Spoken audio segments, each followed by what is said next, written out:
I wanted to make a video describing the uses of stainless steel and maybe some of the best ways to use it. I know every time somebody uses a stainless steel pan, they get worried about something sticking, and that can definitely happen, but I've got a couple tips that I think are gonna keep that from happening. To show this point, I wanted to use something that's notoriously sticky, which is frozen hash browns. So they're cold and very, very sticky. So there's a high chance that this is gonna stick to the pan, but I think I've got a good way for it not to do that.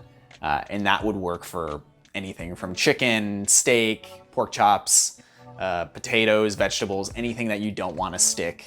This is gonna work for that too. So first I'm gonna do one where it's definitely gonna stick. What I'm gonna do here is turn the pan on to like medium and immediately put the hash brown in and then maybe some oil along with it. This is a common thing I see where the pan is heating up, not quite hot enough yet for the food that's going in, and it's definitely gonna stick.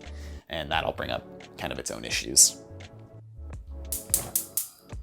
All right, so pan's on medium, boom, touch of oil.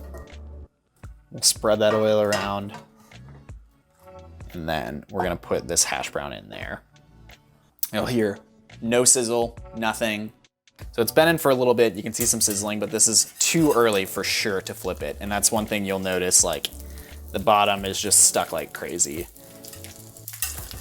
If you let it sit, sometimes it'll get cooked enough on one side to actually let go. So the food will kind of tell you when it's ready to be flipped, even if you've made a mistake. But you can see this is torn up, the top's falling apart. This is not gonna be good and crispy. Same with this other side. It's just, I mean, it's stuck big time. This is just way too early to go in. Certainly not gonna be good to eat. All right, so that didn't work. It stuck, pan was not hot enough, the oil wasn't hot enough, and the hash brown's cold, so it's gonna drop the temperature. So it's definitely gonna stick when the situation is kind of like that. And this time, we're gonna get the pan hot enough. There's an old saying of hot pan, cold oil, and what's really important about that is the pan being hot. You can have the oil heat up with the pan, you can have it just a dry pan and then add oil right before you add what you're gonna cook. That second option can get a little dicey because the pan can get too hot, and then if you're cooking with something like olive oil, it can smoke basically immediately as you put it in the pan. Not a huge deal, it just can happen and it's something to be aware of.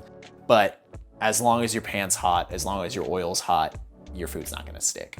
All right, so I've got the pan on like a little bit over medium. We're just gonna make sure this gets nice and hot before we do anything.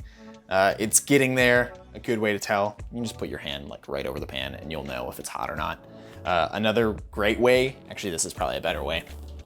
If you get a little bit of water and just kind of splash it, if it rolls in the pan without immediately just like evaporating, you're probably hot enough. So we're actually gonna go ahead and go with this. So pan's hot. We're gonna go in with a touch of oil. Oil, you'll see when it's really hot, it gets pretty shimmery. That's a good sign. You can see it kind of does stuff on its own. All right, hash brown, gonna go in. Lay it away from yourself so you don't burn yourself. And there you go, you hear a sizzle right away. Very good sign, that's what you wanna hear.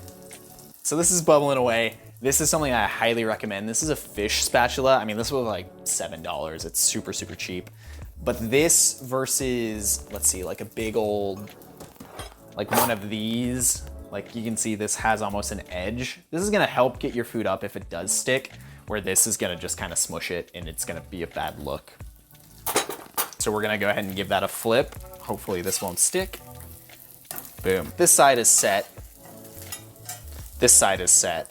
We're not gonna have any browning or any sticking at this point. We're gonna let it cook a little more to get brown.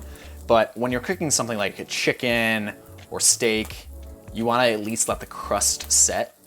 That way you can handle it a little easier. So a good rule of thumb is once you put it in the pan, don't try to immediately move it because there's a good chance that it's gonna stick right away. But like I talked about earlier, stuff is gonna release itself once it's ready to go. So hot pan, let it sit and let a crust actually form. Those are two things that are gonna help immediately. A good amount of oil also helps, but you don't wanna use, like, you don't wanna be cooking with an insane amount of oil. All right, so at this point, the hash brown's ready to come out. We're less worried about the hash brown, but we still want it to be good and delicious, and you can see it's nice and golden.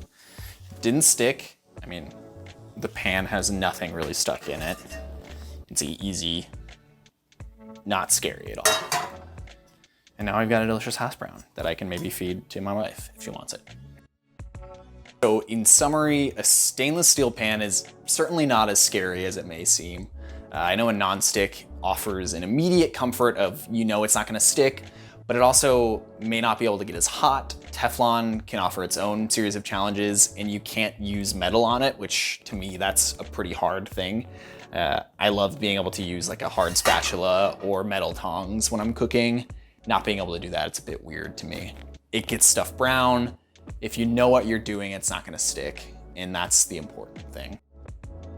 Thank you so much for watching. It means the world to me. If you want to keep up to date with some more videos that should be coming out soon, go ahead and subscribe.